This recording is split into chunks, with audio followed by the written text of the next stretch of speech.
তোমরা যারা ক্যালকাটা ইউনিভার্সিটির আন্ডারে ফিফথ সেমিস্টারের ছাত্রছাত্রী আছো এবং তোমাদের রাষ্ট্রবিজ্ঞান পাস কোর্সে ডিএসই A2 পেপার আছে, অর্থাৎ ইন্ডিয়ান ফরেন পলিসি, এই পেপারটা তোমাদের যাদের আছে তোমাদের জন্য আজকের ক্লাসটা খুবই গুরুত্বপূর্ণ। আজকের ক্লাসে তোমাদের 100% কমনযোগ্য সাজেশান নিয়ে আলোচনা করব। সাজেশানটা আলোচনা করার আগে যে বিষয়টা তোমাদের বলার আছে, কোয়েশ্চেন প্যাটার্ন তোমাদের এই ডিএসই A2 পেপার যেটা আছে এটা 65 অর্থাৎ 65 নম্বরের পরীক্ষা হবে। এখানে তোমাদের 3 ধরনের প্রশ্ন থাকবে। 15টা 1 নম্বরের এসএকিউ লিখতে হবে, 10 নম্বরের 2টো প্রশ্নের উত্তর করতে হবে এবং 15 নম্বরের 2টো প্রশ্নের উত্তর করতে হবে। এটা হচ্ছে তোমাদের কোয়েশ্চেন প্যাটার্ন। এবারে তোমরা সম্পূর্ণ সাজেশনটা দেখে নাও। আরেকটা বিষয় এখানে বলার আছে যে তোমাদের জন্য স্টাডি মেটেরিয়াল তৈরি করা হয়েছে। তোমরা যারা স্টাডি মেটেরিয়াল পারচেস করতে ইচ্ছুক আছো, স্ক্রিনে যে নম্বরটা দেখতে পাচ্ছ এই নম্বরে যোগাযোগ করে স্টাডি মেটেরিয়াল পারচেস করতে পারো। চলো সাজেশনটা তোমরা দেখে নাও। এবারে তোমরা সম্পূর্ণ সাজেশনটা দেখে নাও। তোমাদের ডিএসসি A2 পেপার যেটা আছে এই পেপারটার নাম হচ্ছে ইন্ডিয়ান ফরেন পলিসি। তোমরা প্রথমে দেখো 15 নম্বরের জন্য যে প্রশ্নগুলো তোমাদের তৈরি করতে হবে।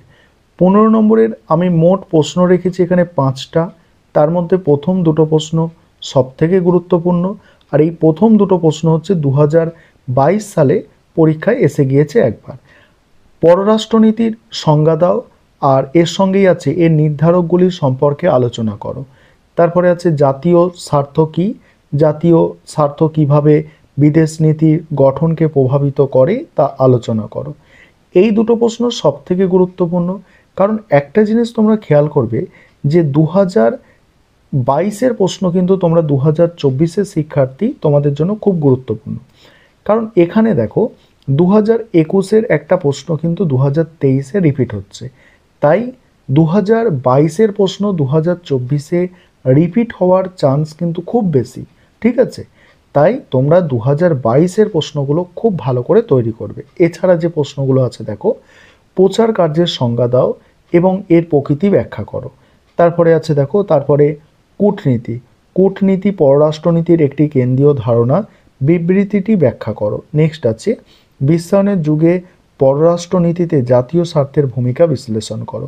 এই 5টা প্রশ্ন তোমাদের মডিউল 1 থেকে তৈরি করতে হবে 15 নম্বরের জন্য।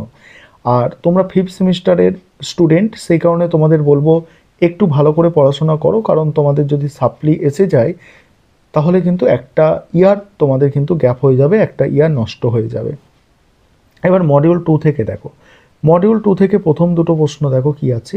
ঠান্ডা যুদ্ধোত্তর কালে ভারতের বিদেশ নীতির মূল বৈশিষ্ট্য আলোচনা করো। তারপরেই আছে ভারত শ্রীলঙ্কার দ্বিপাক্ষিক সম্পর্কের বিবর্তন আলোচনা করো। নেক্সট দেখো, নেক্সট আছে দেখো ভারত পাকিস্তান এর সম্পর্কের মূল সমস্যাগুলি সংক্ষেপে লেখো। তারপরে হচ্ছে একবিংশ শতাব্দীতে ভারতীয় পররাষ্ট্রনীতির বিবর্তনের প্রবণতাগুলি ব্যাখ্যা করো। এখানেও তোমরা দেখছো 2021 সালের একটা প্রশ্ন 2023-এ রিপিট এসেছিল, সেটাকে আমি কেটে দিয়েছি, অর্থাৎ কর্স দিয়ে দিয়েছি। এবার 10 নম্বরের জন্য যে প্রশ্নগুলো তৈরি করবে দেখো মডিউল 1 থেকে প্রথমে বিদেশ নীতি গঠনের ক্ষেত্রে প্রচারের ভূমিকা আলোচনা করো, কূটনীতির যে কোনো দুটি ধরন সম্পর্কে আলোচনা করো, পররাষ্ট্রনীতি প্রণয়নে জাতীয় স্বার্থের ভূমিকা আলোচনা করো। নেক্সট আছে কূটনীতির সংজ্ঞা দাও, পররাষ্ট্রনীতি ও কূটনীতির মধ্যে পার্থক্য আলোচনা করো। নেক্সট পররাষ্ট্রনীতির অভ্যন্তরীণ নির্ধারকগুলি ব্যাখ্যা করো। তারপরে আছে পররাষ্ট্রনীতির একটি মাধ্যম হিসাবে সামরিক বাহিনীর গুরুত্ব বর্ণনা করো। এখানে 6টা প্রশ্ন আছে 10 নম্বরের মডিউল 1 থেকে। তারপর মডিউল 2 দেখো, আরেকটা বিষয় তোমাদের এখানে বলার আছে। প্রথমে যদিও আমি বলেছি যে আরেকটা এই বিষয়টা আরেকবার বলে নিই যে তোমাদের এই প্রশ্নগুলো তৈরি করতে হবে, আর যদি তোমাদের কাছে এই প্রশ্নের উত্তর যথাযথভাবে না থাকে, অর্থাৎ নোটস না থাকে, তাহলে তোমরা স্টাডি মেটেরিয়াল পারচেস করতে পারো। সেক্ষেত্রে প্রথমেই তোমরা স্ক্রিনে যে নম্বরটা দেখেছো সেই নম্বরে যোগাযোগ করে স্টাডি মেটেরিয়াল তোমরা পারচেস করতে পারো। আর যাদের কাছে এই প্রশ্নের উত্তরগুলো যথাযথভাবে লেখা আছে, কোনো বইতে পেয়েছো বা কোনো টিচারের কাছ থেকে পেয়েছো, তোমরা সেগুলো বললেই হবে। এবার হচ্ছে মডিউল 2। মডিউল 2-এ দেখো নেহরুর বিদেশ নীতির মূল বৈশিষ্ট্যগুলি আলোচনা করো। তারপরে আছে দেখো কাশ্মীর সমস্যা কিভাবে ভারত পাকিস্তান সম্পর্ককে প্রভাবিত করেছে, বিস্তারিত মানে সম্পর্কের প্রভাব বিস্তার করেছে তা সংক্ষেপে আলোচনা করো। তারপরে আছে ভারতের বিদেশ নীতির মূল স্তম্ভ হিসাবে জোট নিরপেক্ষ নীতির গুরুত্ব। তারপরে প্রশ্নটা দেখছো 21 সালের প্রশ্ন 2023-এ গিয়ে রিপিট হয়েছে। তারপরে ভারত শ্রীলঙ্কা সম্পর্কে তামিল সমস্যার গুরুত্ব বর্ণনা করো। এই ছিল তোমাদের সম্পূর্ণ সাজেশন।